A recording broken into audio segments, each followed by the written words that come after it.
elektrik vermeye rağmen. Bugün burada bulunmamızın tabii ki özel sebebi işimizden, ekmeğimizden, görevimizden ihraç olmamızdır. Ancak bunun altında çok genel sebepler de var.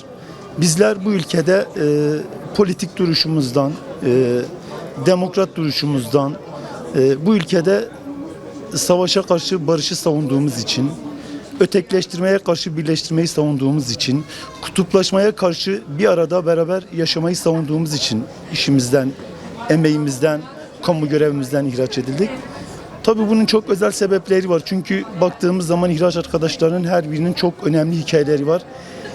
Bütün sendikalardaki, bütün iş kollardaki çok yetkin, çok iyi çalışan, kamuda çok ciddi faydaları olan vatandaşa gerek eğitimde, gerek sağlıkta, gerekse yerel yönetimlerde çok iyi işler yapan, tabiri caizse nokta atışı ile arkadaşlarımız işlerinden ihraç oldu.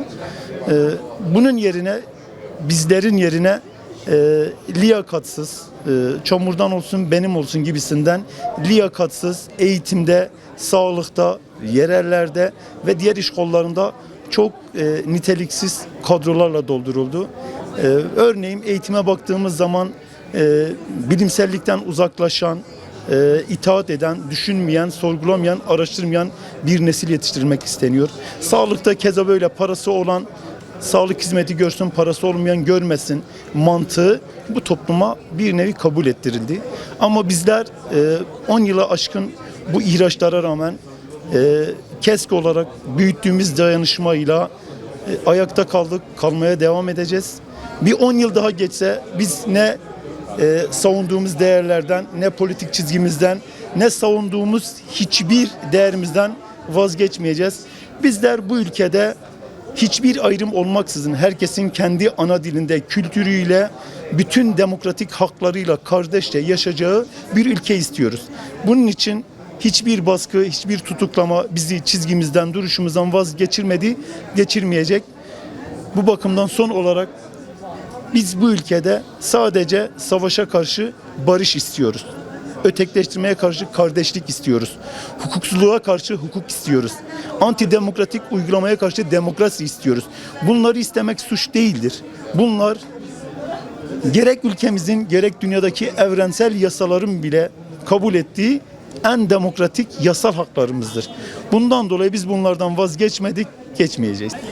Yaklaşık 10 yıldır zaten ihracız ve bu ihraç olduğumuz süreci içerisinde çok ciddi mağduriyetler yaşadık ve bizler bu haksız ve hukuksuzca yaşanan bu süreci bir an önce sonlandırılması için aslında birçok eylem ve etkinlikte bulunmuştuk.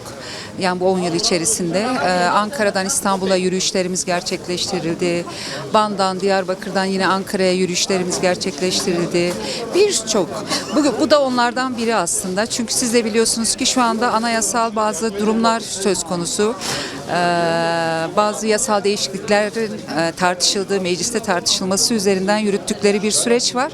En azından bu sürece biz ihraçların da görünür kılmak, sorunlarımızın artık görülmesini sağlamak, dikkate alınmasını sağlamak ve bir an önce bu hukuksuzluğun ortadan kaldırılması için bir nebze sesimizi duyurmak istedik. O yüzden bugün buradayız. Fakat maalesef Ankara polisi tarafından çok hoş karşılanmadık. O anlayışı görmedik. Kendileri müzakere süreci içerisinde verdikleri hiçbir sözü tutmadılar. Ve o sözü tutmadıkları gibi düşmanca sanki biz çok farklı bir yapıymışız gibi saldırdılar. Hem gazla saldırdılar hem darp ederek saldırdılar. Ben 2016'da ihraç oldum. 2021 yılına kadar OHAL komisyonu hiçbir şekilde bana dönüş yapmadı. Neden ihraç olduğumu bilmeden 5 yıl yaşamış oldum. Ve her ne hikmetse 2021 yılında o dönemde SES eş genel başkanlığı sürecim vardı ve Covid süreciydi. Covid'de Sağlık Bakanlığı'nın açıkladığı birçok resmi rakamların yanlış ve yalan olduğuna dair verdiğim röportajlar ve beyanlar üzerinden gözaltına alındım.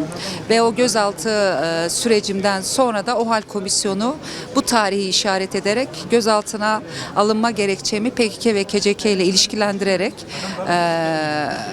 komisyon beni reddetti. Yani 6 yıl sonra ben 6 yıl sonraki bir gözaltıyla ilişkilendirilerek sürecimi tükettiler. Şu an mahkemelerimiz devam ediyor ve sanırım daha da uzun sürecek.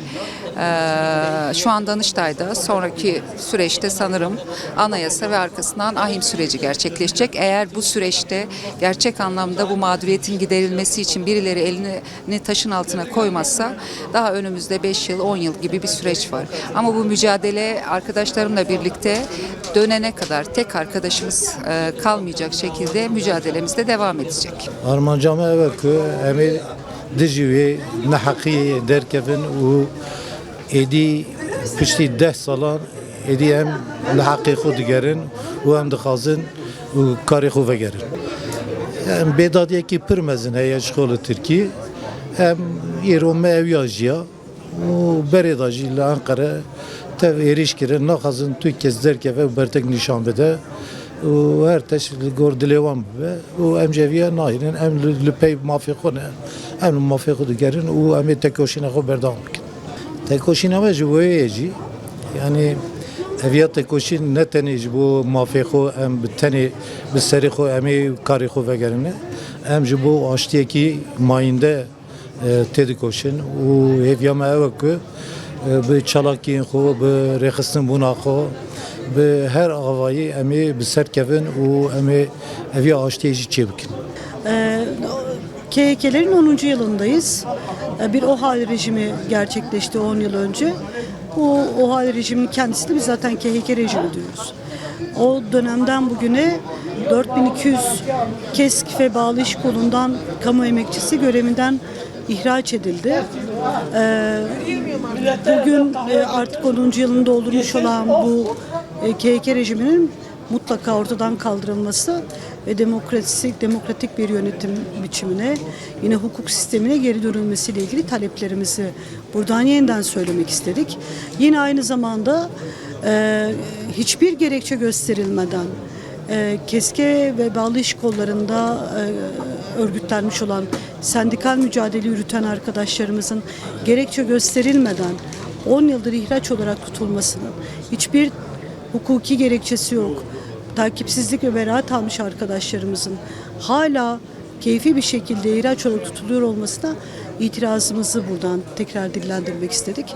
Hele böyle bir barış sürecinin içerisinde, barışın konuşulduğu bir süreç içerisinde keskin barıştan yana tutumunun bir temsilcisi olarak 2015 öncesindeki barış sürecinde de inisiyatif almış kamu emekçileri olarak barışa, emeğin özgürlüğüne, yine emekçilerin yaşam haklarının düzeltilmesine dönük mücadele etmiş KESK üyeleri olarak bu dönem içerisinde de yine yeni bir barış sürecinin içerisinde de şunu söylemek gerektiğini düşündük.